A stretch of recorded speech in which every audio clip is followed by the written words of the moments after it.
Lingsir jagat jangka Jayabaya. Tanda-tanda dari sebuah negara sudah tak terlihat lagi. Hancur tata pemerintahan karena tiadanya teladan baik dari para atasan kepada bawahan. Semua orang sudah meninggalkan aturan kebaikan dan tatanan kehati-hatian. Para sarjana dan cendekia pada akhirnya tak kuat memegang prinsip. Semua terseret tergulung zaman keraguan. Sudah hilang tanda-tanda kehidupan, karena keinginan baik untuk menata dunia sudah tertimpa kerepotan. Apa yang salah dari zaman ini? Rajanya pun raja utama, patihnya patih terpuji, para pejabat berhati mulia, para pegawai rendah baik-baik dan mampu, tetapi kok tidak mampu menolak datangnya zaman keraguan. Seharusnya dengan sekuat yang demikian mumpuni, kerepotan negara teratasi dengan cepat, tetapi kok kutukan seakan tak mau hilang.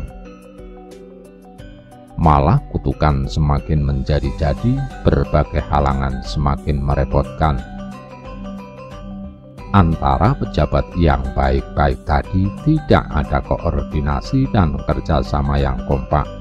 Keinginan orang senegara berbeda-beda. Bangkitlah kesedihan sang ahli lagu karena tertimpa hal yang memalukan oleh sebuah upaya sandi yang menyertai dalam pergaulan membujuk-bujuk sanubari. Sang ahli lagu dalam upayanya menjadi melenceng dari tujuan semula karena berharap mendapat keuntungan, sehingga rusak kehendaknya tanpa kewaspadaan. Setelah semua terjadi, barulah merasa malu atas kehendaknya sendiri. Bait ini kurang jelas menggambarkan siapa, atau mungkin menjadi gambaran orang-orang cerdik cendekia di masa itu yang sering terjebak pada upaya sandi, sehingga mempunyai keinginan yang melenceng. Karena orang menuruti sekehendak sendiri dan sangat ragu sifatnya, maka orang-orang berbudi halus yang tidak terbiasa berebut akan tertinggal. Yang demikian itu sungguh terjadi bila kita awas dalam meneliti segala peristiwa. Nawung Krida artinya orang yang cerdas dan berilmu, kalau di zaman dahulu disebut pujangga. Para pujangga dan sesama orang cerdik pandai masih menggunakan pertimbangan akal sehat dalam bertindak. Mereka mengalami keadaan serba repot. Di tengah arus deras orang-orang yang berperilaku gila, mereka dihadapkan pada pilihan moral yang sulit. Kalau mau ikut-ikutan bertindak gila, kok tidak tahan, karena bertentangan dengan bisikan hati nurani. Sementara mau ikut tak tahan, kalau tak ikut pasti tak mendapat bagian, tidak bisa makan dari dunia yang carut-marut ini, sehingga kelaparan pada akhirnya. Kal adalah takaran beras yang volumenya setengah cupak.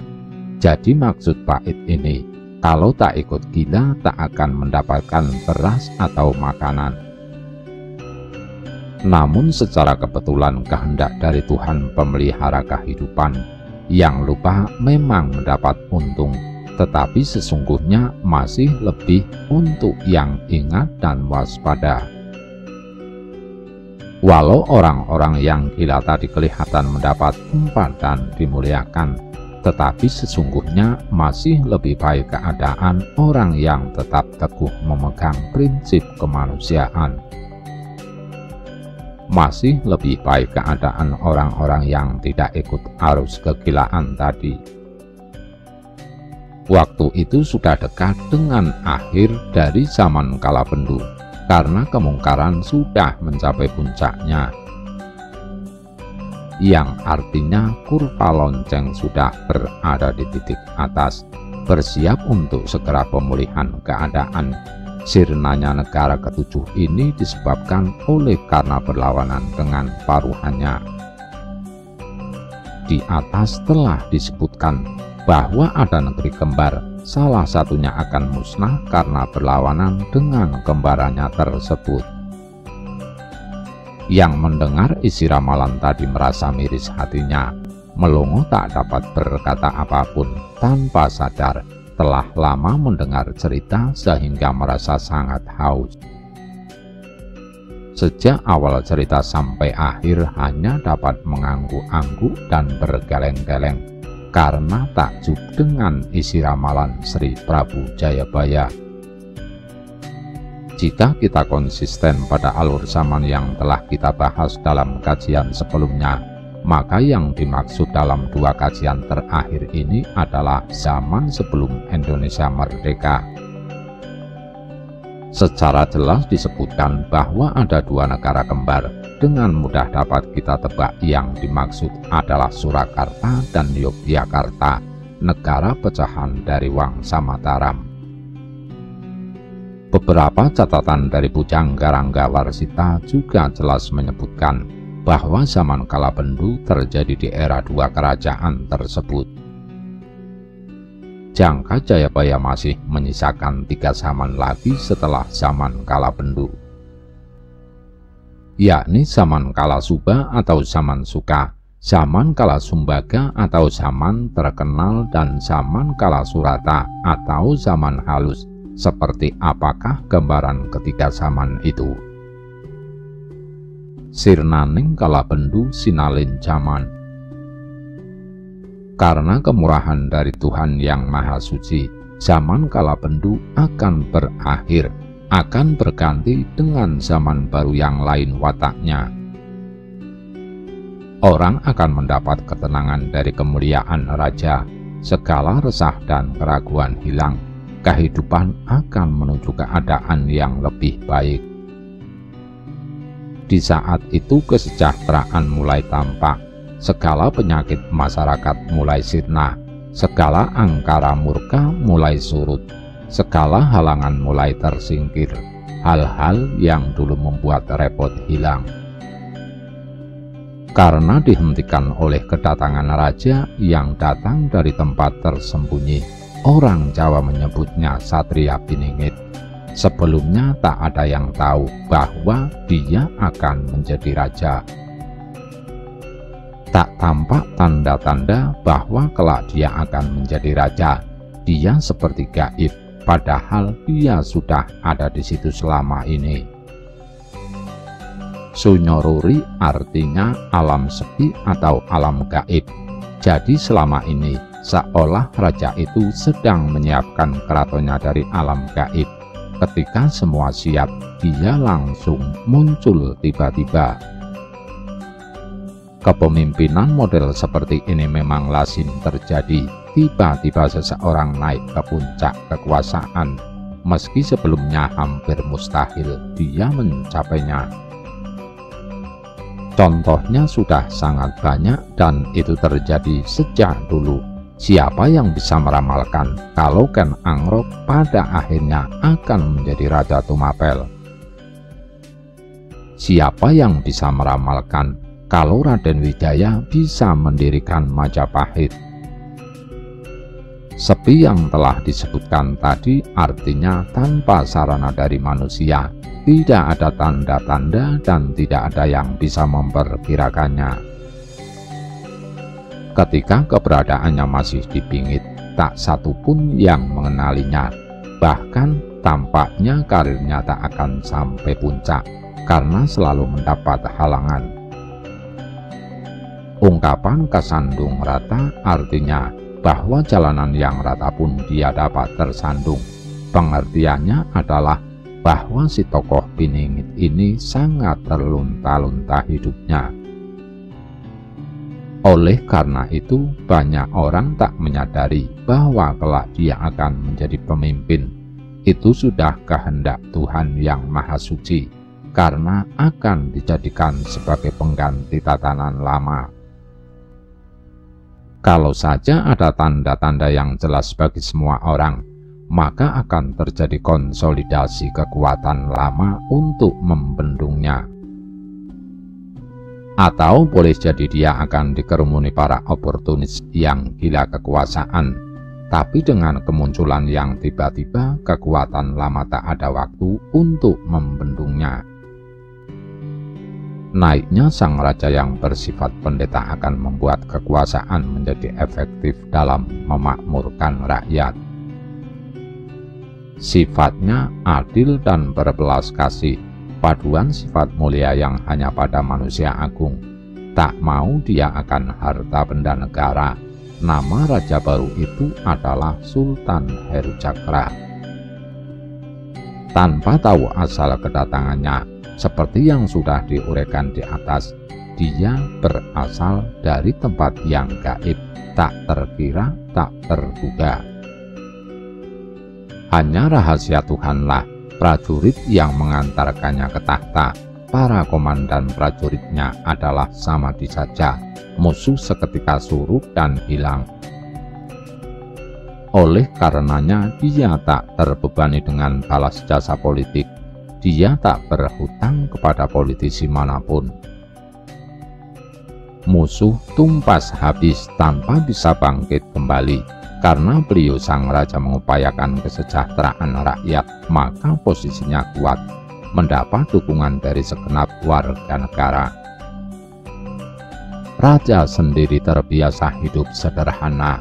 Dalam setahun dibatasi keperluannya tidak lebih dari 7.000 real. Beliau tak mau kalau lebih dari itu. Kebijakan ini tentu akan membuat kekayaan negara dapat dimanfaatkan untuk kepentingan orang banyak. 1 jung adalah ukuran luas tanah sama dengan 4 bau atau 28.386 meter persegi. Dalam 1 tahun pajaknya hanya 1 dinar. Dinar adalah satuan koin emas di zaman dahulu. Kita tak bisa membandingkan dengan dinar yang kita kenal sekarang. Hanya saja 1 dinar untuk pajak 1 jung selama setahun sangat kecil. Keadaan ini menunjukkan bahwa negara hanya memerlukan dana yang kecil untuk menjalankan pemerintahan. Raja dan jajaran pemangku kekuasaan menerapkan hidup hemat, sehingga tak perlu menarik pajak yang tinggi kepada warga negara. Dengan demikian ekonomi rakyat cepat bangkit kembali, kesejahteraan rakyat meningkat dengan cepat. Karena hal inilah maka orang kecil merasa nyaman dan enak hatinya, sandang dan pangan tersedia dan murah harganya. Jika kita konsisten mengikuti alur ramalan ini sesuai kronologis, maka tidak sulit untuk menebak bahwa yang dimaksud dengan zaman baru ini adalah zaman kemerdekaan. Ada negara baru yang mengatasi semua negara yang telah ada berabad lalu, Republik Indonesia, dan raja yang dimaksud adalah Presiden pertama RI Bung Karno. Kalau dilihat riwayat hidup, beliau juga sebagian cocok dengan isi ramalan ini, yakni sebelum menjadi raja atau presiden, beliau bukan orang yang dikenal masyarakat luas. Bukan berasal dari keturunan tokoh yang sedang berkuasa dan tidak ada tanda-tanda akan mewarisi tahta, namun beliau bisa naik ke puncak kekuasaan tertinggi di negeri ini. Seolah segala sesuatu yang telah diatur dari balik layar, yakni di alam sunyoruri. Adapun jika ada beberapa ketidakcocokan dalam tatanan negara dan kehidupan masyarakat yang belum sesuai dengan yang digambarkan dalam ramalan tersebut, maka kita harus teliti dalam menilai. Keadaan setelah kemerdekaan bagaimanapun masih lebih baik daripada zaman kolonial, dan sebagai negara baru kita tidak bisa mengubah keadaan semudah membalik telapak tangan. Perlu diupayakan terus agar kesejahteraan terwujud untuk semua, bukan hanya untuk segelintir orang. Menurut hemat pengkaji, zaman setelah Kala Bendu atau disebut zaman Kala Subah ini merujuk ke zaman kemerdekaan dan setelahnya, bukan melulu pada pemerintahan Presiden Soekarno saja. Jadi antara setelah kemerdekaan dengan zaman sekarang masih satu zaman, belum 100 tahun kita merdeka. Jadi masih dalam zaman yang sama. Masih ada harapan isi ramalan ini akan terwujud kelak beberapa puluh tahun lagi. Semoga terjadi. Zaman Tano Durjana. Tak ada lagi orang jahat di negeri itu. Semua penjahat bertobat dengan penuh penyesalan. Bagaimana penjahat tega beraksi kalau rajanya saja demikian berkomitmen memikirkan warganya? Melihat kesederhanaan raja dan keteguhannya memihak rakyat, para penjahat takut. Raja yang bersikap seperti pendeta itu pasti bertuah segala titahnya. Penjahat takut kena kutukan dari raja. Adil dan berbelas kasih. Adil artinya tidak memihak, tidak berat sebelah, dan mampu menempatkan segala sesuatu pada tempat yang benar. Paramarta atau Paramaarta artinya kemampuan mengelola harta sudah tingkat lanjut. Pengertiannya berkomitmen untuk memakai harta negara demi rakyat banyak. Raja baru ini berkota raja di dekat Sungai Katangga. Di mana letak Sungai Katangga, pengkaji belum tahu. Ketika membuka hutan, beliau sang raja hanya turun 2 kali. Agak susah menafsirkan kalimat ini. Apakah yang dimaksud adalah raja besar tersebut menurunkan kekuasaan kepada anak keturunannya yang kedua, dan kemudian pada keturunan ketiga mengalami keruntuhan? Mohon maaf, pengkaji tidak bisa menafsirkan secara gamblang karena tahun kejadian dari peristiwa ini, kalau kita urutkan secara kronologis sesuai kajian lalu, tampaknya belum terjadi. Setelah sirnanya kekuasaan sang raja yang adil tadi, salah seorang bawahannya ada yang mandiri. Maksudnya melepaskan kekuasaan dari raja sebelumnya dan berdiri sebagai raja baru. Asmara Kingkin panggilannya. Sang raja lebih tampan parasnya. Pengertiannya berwibawa dan penampilannya cocok sebagai raja, sehingga bawahannya merasa nyaman. Ibu kotanya di Kediri. Lalu raja yang ketiga beralih negeri ke Madura, tidak lama kemudian musnah. Yang menjadi sebab adalah berlawanan dengan abdi terdekatnya, orang kesayangannya. Ini pun juga tidak bisa kita tafsirkan karena semua belum terjadi. Tekane lingsir jagat. Pada masa tersebut wilayah Jawa diperintah raja yang merupakan satu kesatuan. Bisa jadi ketiganya berasal dari keluarga yang sama atau telah melakukan persekutuan. Makna Tritunggal adalah ketika raja dapat hidup menyatu tanpa saling memusuhi. Dari ketiga raja tersebut, yang satu berkota raja di bumi kepanasan, yang kedua berkota raja di kota Kegelang, dan yang ketiga di kota Tembelang. Nama-nama itu hingga sekarang terdengar asing. Kami tidak bisa mengidentifikasi ketiga nama tersebut. Namun suasana damai antara ketiganya hanya sampai 30 tahun. Setelah 30 tahun berlalu dengan damai, ketiganya berselisih. Perselisihan itu membuat ketiga kerajaan musnah semuanya. Akhir dari perselisihan itu membuat ketika raja musnah, kerajaan menjadi tercerai-berai. Para penguasa bawahan raja, yakni para bupati, penguasa wilayah lokal, lalu bertindak sebagai raja di wilayah masing-masing karena sudah tidak ada tempat bagi mereka untuk menghadap. Kemudian setelah berlalu kekosongan kekuasaan, datanglah raja dari negeri seberang, yakni dari kerajaan Pulau Srenggi. Menurut Serat Dharma Gandul, kata Srenggi berasal dari kata sreng dan enggi. Sreng artinya kasar atau menakutkan, seperti orang marah, sedang enggi artinya takut. Jadi raja dari Pulau Srenggi ini berwatak keras dan menakutkan. Dengan kata lain, mereka datang untuk menguasai tanah Jawa alias penjajah. Raja dari Pulau Srenggi tadi kemudian berdiri sebagai raja di tanah Jawa. Lokasi kota rajanya di sebuah gunung besar bernama Dregila yang terletak di kaki gunung Candramuka.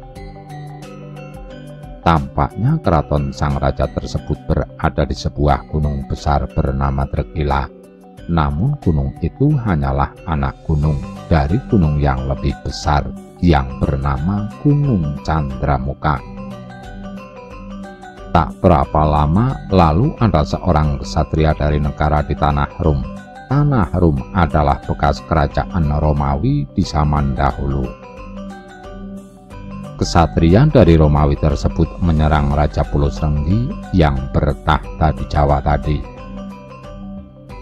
Raja dari Pulau Srenggi kalah melawan ksatria dari Romawi. Habis musnah seluruh bala tentaranya. Sang pemenang perang, ksatria dari Romawi tadi kemudian berdiri sebagai raja di tanah Jawa, bergelar Prabu Heru Cakra. Lokasi kota raja di sebelah timur Sungai Opak. Sungai Opak adalah sungai yang melintasi Prambanan. Letaknya tepat di sebelah barat Candi Prambanan. Jadi kota raja yang dibangun oleh Prabu Heru Cakra jika menilik lokasi sekarang berada di wilayah Kabupaten Klaten, Jawa Tengah. Berlebih kesejahteraan negara sangat-sangat sejahtera. Negara yang dipimpin Prabu Heru Cakra ketika jatuh ketika keturunannya datanglah hari kiamat kubra. Jadi pada masa akhir umur tanah Jawa akan mencapai kesejahteraan yang sangat berlebih. Usia tanah Jawa dalam perhitungan kalender matahari mencapai 2100 tahun. Patokan tahun pertama adalah sejak kedatangan manusia pertama di Jawa. Tuhan lebih tahu tentang kebenaran ramalan Jayabaya ini. Selesai sudah isi ramalan jangka Jayabaya dan reinkarnasi jagat pun terlahir kembali. Rahayu Sagung Dumadi, nuwun nuwun nuwun.